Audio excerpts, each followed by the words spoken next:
10 minus 5 times 2 minus 2. 10 minus 5 will give us 5.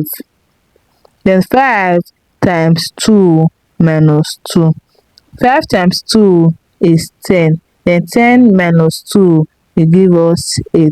8 is the wrong answer to this expression because we did not work with the order of operation, which is PEMDAS. In PEMDAS, we have parentheses, exponent, multiplication, division, addition, and subtraction. Multiplication and division have equal priorities, such as addition and subtraction, working from your left to your right in order to arrive in a very correct answer. Let's solve the right answer to this expression. First of all, we work with our multiplication, which is 5 times 2. 5 times 2 will give us 10. Then we have 10 minus 10 minus 2.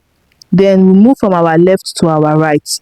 10 minus 10 will give us 0. Then 0 minus 2 will give us a negative 2. Negative 2 is the right answer to this expression. I hope you find this video helpful. Please don't forget to like, subscribe, and comment. Thanks for watching.